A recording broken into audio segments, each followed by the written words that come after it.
Assalamualaikum warahmatullahi wabarakatuh. Perkenalkan, nama saya Aditya Prayoga. Saya pendiri rumah makan gratis. Saya dulu kerja jualan juga. Sampai sekarang juga masih kerja. Saya kerja di pabrik sabun. Terus saya juga jualan macam-macam sih, banyak. Jualan baju. Awal pertama kali mendirikan rumah makan gratis itu dalam keadaan kesulitan ekonomi. Diuji dengan kesulitan ekonomi, saya ketemu sama nenek-nenek waktu itu, hidupnya sebatang kara. Dia sakit, saya bantu, saya urusin nenek itu sampai nenek itu meninggal. Nah, dari situlah saya sering ketemu sama orang-orang baik sampai saya mendirikan rumah makan gratis. Pulang dari masjid, pulang dari sholat subuh, saya ngeliat ada nenek-nenek nyari rongsokan, bawa-bawa karung. Dia lagi mulung itu, saya bantuin. Saya tanya, kok jalannya kencot-kencot nek gitu. Sakit kaki nenek Jang gitu, kata dia. Terus saya senter, saya lihat ulatan kakinya bolong. Nah, terus saya antar pulang. Begitu saya antar pulang, ada ibu-ibu jemur pakaian. Saya tanya, Bu, saya ketemu nenek ini depan masjid. Kemana kok keluarganya tega sekali gitu. Nenek-nenek sakit-sakitan disuruh cari rongsokan. Kata ibu itu, nenek ini hidupnya sebatang kara. Kalau dia nggak nyari rongsok, nggak bisa makan. Nah, disitulah akhirnya saya tiap hari ngasih makan, saya urusin sampai nenek itu meninggal. Nah, di situ juga saya sering ketemu sama orang-orang baik. Tahu-tahu berteman sama saya, percaya sama saya, nitipin barang ke saya. Sampai saya alhamdulillah banget lah gitu, bisa cukup buat bayar kontrakan, buat makan, sampai lebihnya itu buat ngasih makan gratis. Sedekah lah gitu. Sampai sekarang nih alhamdulillah. Beberapa kali saya ikut pengajian juga kan sering ustadz-ustadz tuh nyampein kan gitu. Nah, itu bikin saya tambah yakin gitu. Bikin saya tambah yakin, makin bikin saya tambah semangat juga gitu. Saya pernah dengar ceramah itu katanya gini, ngebahas tentang surah Al-Maun, keutamaan memberi makan anak yatim, memberi makan fakir miskin. Allah katakan pendusta, ara'aital ladzi yukadzibu biddin. Allah katakan pendusta agama. Ara'aital ladzi yukadzibu biddin fadzalikal ladzi yad'ul yatim. Nah, pendusta agama bagi orang-orang yang menghardik anak yatim. Wala yahuddu ala ta'amil miskin, dan tidak mendorong memberi makan fakir miskin. Nah, akhirnya saya pikir-pikir, wah berarti ada keutamaannya nih kalau ngasih makan fakir miskin. Karena di luar sana banyak orang-orang yang punya duit, kaya-kaya, tapi dia tidak terpikirkan untuk memberi makan fakir miskin gitu. Nah, saya yang mudah-mudahan lah Allah kasih rezeki tak disangka-sangka sampai saya mampu untuk ngasih makan orang banyak gitu. Berawal dari yang sedikit dulu, pelan-pelan. Sampai sekarang ini satu cabang itu 300 porsi, alhamdulillah. Setiap harinya? Setiap hari. Sebelum ada cabang-cabangnya, Mas Adit memang tempat tinggal Mas Adit di sini atau? Saya ngontrak. Ngontrak rumah sepetak. Nggak punya rumah sampai sekarang juga, nggak punya rumah. Masih ngontrak. Gitu. Ya, tapi ya saya bersyukur aja lah, alhamdulillah. Karena kan kita punya pedoman. Pedoman kita di rumah makan gratis ini SSI. Jadi siapapun yang mau buka rumah makan gratis wajib menanamkan SSI di hatinya. SSI itu sabar, syukur, ikhlas. Karena itu kuncinya. Kita tuh harus sabar. Pasti diuji emosi kita, ego kita, karakter kita, semua akhlak kita diuji sama Allah. Jadi kita harus sabar, belajar sabar, terus banyak bersyukur. Terus juga ikhlas. Ikhlas itu sangat penting sekali, ikhlas. Karena yang kita dapati nanti insya Allah itu 3K. K yang pertama ketenangan, K yang kedua kebahagiaan, K yang ketiga keberkahan. Orang yang sabar pasti hidupnya akan tenang. Karena sesungguhnya Allah selalu bersama dengan orang-orang yang sabar. Innama ma'as-sabirin. Orang yang bersyukur pasti hidupnya akan bahagia. Orang yang ikhlas pasti akan barokah. Dia akan mendapatkan keberkahan. Jadi kalau kita sabar, syukur, ikhlas, kita akan mendapatkan ketenangan, kebahagiaan, dan keberkahan.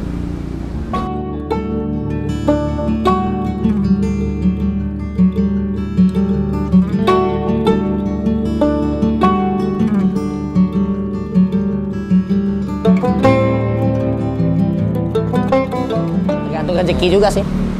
Kalau kan kadang-kadang ada yang ngasih beras, kayak tadi kan ada yang ngasih beras, ada yang ngasih sembako kayak gitu kan gitu. Itu malah kita bisa bikin lebih tuh. Masak 1000 porsi, jadi buat dibagi-bagi. Enggak masak, memang masak sendiri dari awal. Masak sendiri dari awal. Punya dapur gitu. Tadinya masaknya di kontrakan, sekarang udah di rumah ini, di rumah makan gratis masak. Ada dapur sendiri. Enak sekarang ini, alhamdulillah. Berarti awalnya belum punya tim dong Mas Adit ya? Belum, awalnya sendirian. Tapi alhamdulillah kedepannya kan kesini-sininya ya sering ketemu sama orang baik lah, bantuin gitu. Bantu bersih-bersih, bantu masak-masak, bantu bagi-bagi, bantu nganterin juga ke cabang-cabang yang lain. Ada berapa cabang rumah makanan gratis ini? Baru 5 cabang. Ada di Ciangsana, Kecamatan Gunung Putri, Kabupaten Bogor. Ada di Depok. Nah, tapi di Depok ini kadang-kadang tutup, kadang buka, kadang tutup, kadang buka. Karena tidak konsisten donaturnya juga nggak ada. Kita kan nggak pakai sistem donatur gitu. Jadi kita di sini ini tidak pakai sistem kotak infak, nempel nomor rekening atau enggak. Kita seikhlasnya aja. Kayak kalau mau sedekah silakan. Kalau enggak apa-apa. Lagi pula sedekah itu kan pahalanya besar. Yang satu. Yang kedua, apabila kita punya orang tua yang sudah meninggal, kita sedekahin nyampe pahalanya untuk kedua orang tua yang sudah meninggal gitu. Jadi kalau yang mau sedekah sini silakan. Siapa saja boleh. Mau dia agama Islam, Kristen, Konghucu, Hindu, Buddha, apapun agamanya, siapapun dia, mau dia orang kaya, orang miskin pun boleh sedekah. Silakan, sedekah aja. Saya sarankan sedekah, karena sedekah itu membuat hidup kita jadi berkah gitu. Nah, jadi kita tidak menyediakan fasilitas kotak infak, karena saya tidak mau naruh kotak infak nanti yang nyumbang ini pemulung, tukang ojek yang suka makan di sini. Yang suka makan di sini kan pemulung, tukang ojek, tukang sapu, tukang sampah, tukang rongsok. Jadi kalau misalkan naruh kotak infak ya itu, mending kalau orang kaya yang nyumbang gitu kan. Jadi nggak usah lah pakai kotak infak, apalagi nomor rekening nggak usah. Tapi kalau misalkan ada orang mau niat lillahi ta'ala, ikhlas karena Allah, pengen sedekah, mengharapkan ridho Allah, ingin mendapatkan pahala, ingin mendapatkan keberkahan, ya itu kita terima. Dia minta nomor rekening, saya kasih. Kita punya yayasan. Tapi saya juga tidak pernah ngajuin proposal kemana-mana sampai minta bantuan ke pemerintah atau ke komplek-komplek orang kaya, enggak. Cuma minta sama Allah aja. Ya Allah, gerakkanlah ya Allah hati orang-orang baik yang nonton video ini juga kan barangkali tergerak hatinya, dia bisa bantu anak yatim, fakir miskin, ngasih makan gitu. Karena ada seorang pelacur aja ngasih minum anjing masuk surga. Terus banyak sekali keutamaan-keutamaan orang yang memberi makan. Yang memberi makan itu akan Allah siapkan surga khusus untuknya, yang mana orang lain tidak bisa masuk ke dalam surga itu. Dan juga memberi makan anak yatim, apalagi besar lagi pahalanya. Kata Rasulullah SAW, kita di sini melihara anak yatim juga soalnya. Kita punya anak yatim, kita punya rumah tahfiz Quran. Di sini juga. Di rumah makan gratis ini kita nampung. Kalau misalkan ada anak yatim piatu nggak ada yang ngurusin, ya udah kita tampung, kita terima di sini, kita urusin di sini.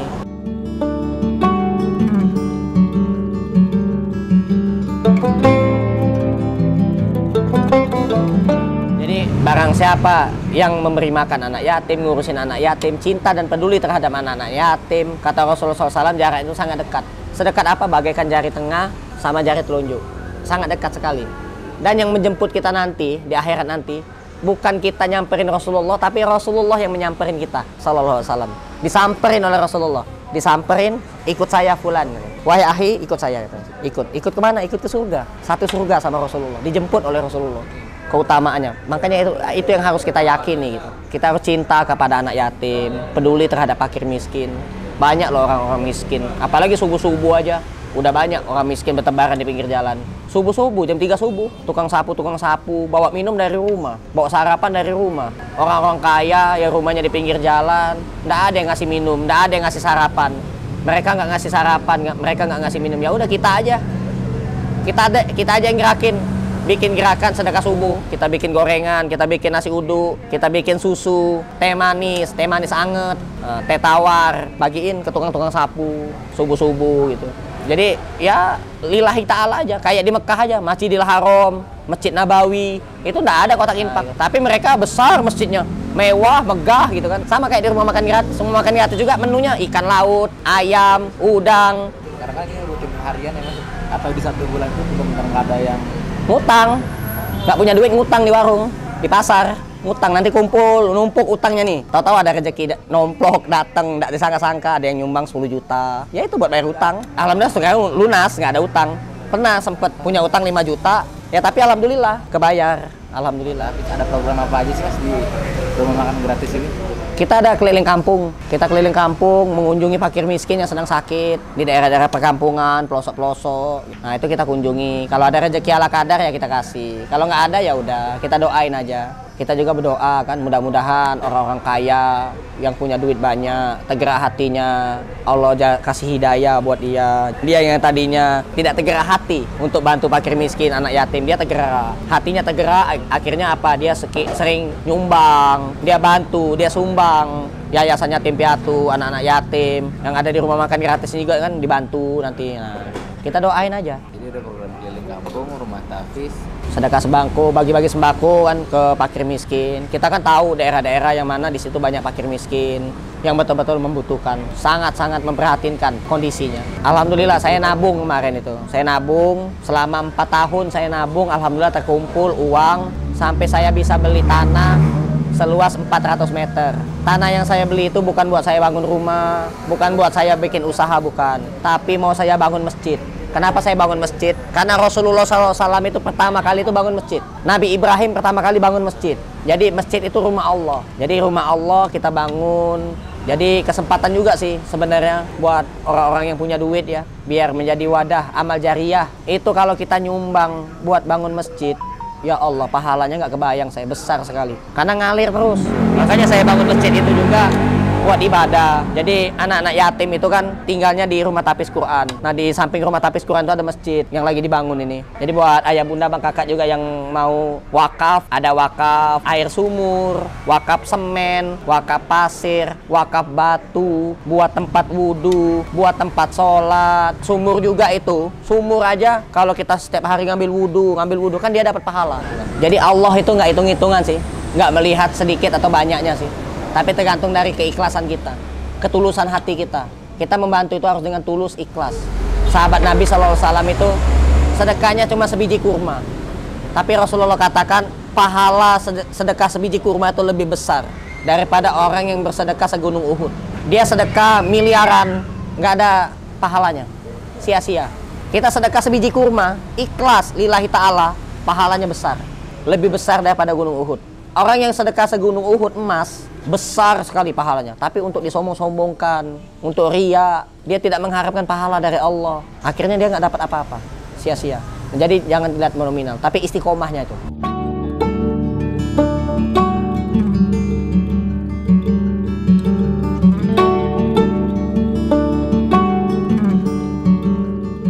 Jadi sebenarnya sedekah itu ya menyenangkan orang, membuat orang bahagia, gitu. Itulah sedekah yang masya Allah dahsyat gitu kan. Sedekah yang dahsyat banget itu sedekah yang apabila kita kasih orang itu bahagia. Wah itu dahsyat. Cepat sekali Allah ganti, bener. Allah angkat derajat kita, Allah tambahkan lagi rezeki kita. Dan juga ada satu motivasi yang tidak boleh kita merasa takut rugi, takut miskin atau merasa khawatir ya. Jadi gini, Allah menciptakan manusia dan menciptakan setan. Manusia diciptakan oleh Allah untuk beribadah. Setan, jin, iblis diciptakan oleh Allah untuk menggoda, menakut-nakutin. Gitu. Setan tuh tugasnya nakut-nakutin manusia. Manusia ini ditakut-takutin, jangan sedekah nanti miskin. Jangan. Tapi kalau manusia disuruh beribadah, bersedekahlah, sedekah itu ibadah. Gitu. Salah satu ibadah yang Allah cintai, sedekah. Nah, bagaimana mungkin diri kita ini takut miskin ketika ingin melakukan suatu kebaikan, yaitu sedekah. Sedangkan diri kita ini diciptakan oleh Zat yang Maha Kaya. Selagi Bank Indonesia itu produksi uang, jangan takut kehabisan uang. Uang itu nggak akan pernah habis. Bank Indonesia, Bank BRI, Bank BNI itu yang besar-besar gedung-gedung itu. Selagi mereka itu produksi uang, jangan kita merasa khawatir. Oh nanti uang habis, jangan. Kecuali kalau mereka tuh tidak lagi produksi uang, baru berpikirlah. Wah jangan-jangan nanti uang ini nggak laku lagi. Berubah zaman nanti. Nggak zaman jual beli lagi, zaman penukaran. Kembali seperti manusia purba zaman dulu. Manusia purba zaman dulu kan barter. Beli batu, bayar pasir. Beli makanan, bayar pakai logam. Nah, bukan duit, bukan. Pakai apa gitu kan. Sekarang ini apa sih yang dikhawatirkan gitu kan. Makan tinggal makan, tidur tinggal tidur. Utang ya berdoa sama Allah. Saya aja dulu banyak utang, lunas alhamdulillah. Mas Adit pernah sempat banyak utang juga. Wow, utang saya banyak nih sama Pak Amin aja nyampe puluhan juta. Utang saya banyak, utang saya. Bersabar aja, sabar, banyak berdoa, ikhtiar terus, semangat, jangan kendor terus. Bila perlu kuatkan badan ini, bangun tengah malam bangun, sholat, doa. Nah, alhamdulillah, datang rezeki tak disangka-sangka, lunas. Utang nyampe puluhan juta utang saya. Gitu. Kalau saya pikirin, lah kita tuh jangan mikir. Kita disuruh ikhtiar. Ada nggak ya? Mikir nggak ada. Ikhtiar, usaha, doa. Doa, usaha, ikhtiar. Usaha, ikhtiar, doa. Itu aja tuh, 3 ini doang. Bukan mikir. Kalau mikir stres. Utang dipikirin nggak bakal lunas. Nggak bakal lunas. Tapi kalau didoain, diikhtiarin, diusahain, diniatin. Niat. Innama a'malu biniat. Segala amalan tergantung daripada niat. Segala sesuatu juga tergantung daripada niat. Apa yang kita kerjakan tergantung niat. Nah, niat kita tuh lurus. Kita berdoa nih, ya Allah, berilah hamba rezeki lebih ya Allah, biar hamba bisa melunasi hutang. Allah kasih rezeki lebih. Setan datang, gak usah lah bayar hutang. Mending kau ganti iPhone aja yang lebih bagus, HP Samsung yang lebih bagus, motor lah butut, gantilah motor. Iya juga ya, mikir kan. Wah, ada motor bagus ini. Berapa harganya, Mang? 7 juta gitu. Bisa tukar tambah? Bisa. Wah, nanti aja lah utang, gampang. Itulah Allah marah. Marah Allah. Gak tepat janji. Lah sudah berjanji kan, sudah berdoa. Ya Allah, mintanya kan, berilah hamba rezeki lebih ya Allah, biar hamba bisa melunasi utang. Dikasih rezeki lebih. Begitu dikasih rezeki lebih, duitnya bukan bayar utang, buat beli motor, buat kredit mobil.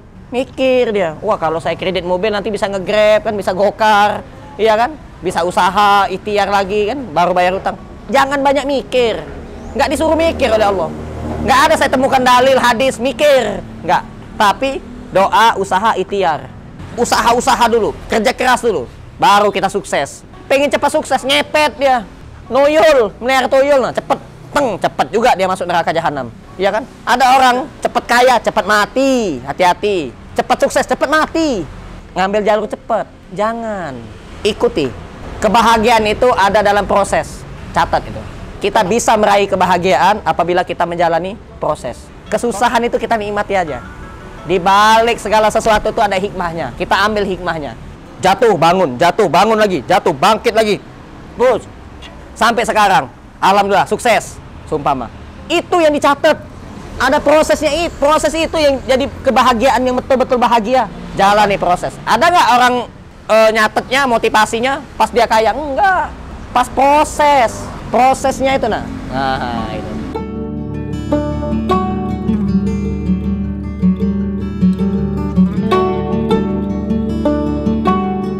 Di atas langit itu masih ada langit lagi. Orang yang sudah punya mobil mewah, motor keren, pengennya lebih mewah lagi. Bila perlu helikopter, bila perlu pesawat. Jangan.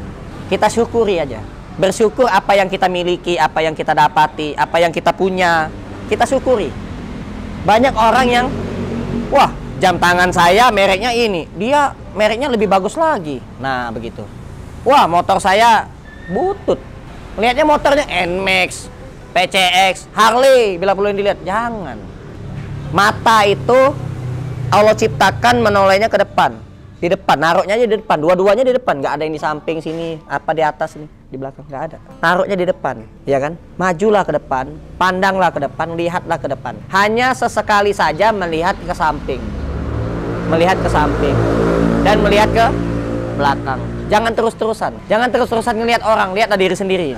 Biar kita nggak ngeluh, ya, biar kita tuh lebih bersyukur lagi. Sesekali lihatlah nasib kita, takdir kita, kehidupan yang kita jalani ini, yang ditakdirkan oleh Allah saat ini, kita bandingkan dengan orang yang tidur di jalan, nggak punya orang tua, tinggal di yayasan. Emangnya enak? Yayasannya yatim piatu, ya kalau yayasannya kaya raya, punya buktin, apa punya konglomerat, makanya daging ayam ikan, misalkan contoh, itu pun belum tentu juga. Jadi jangan kita selalu membandingkan diri kita dengan orang yang lebih, gitu kan? Jangan. Bersyukurlah apa yang kita dapati, apa yang kita miliki. Itulah rezeki kita. Karena rezeki itu tidak akan pernah tertukar.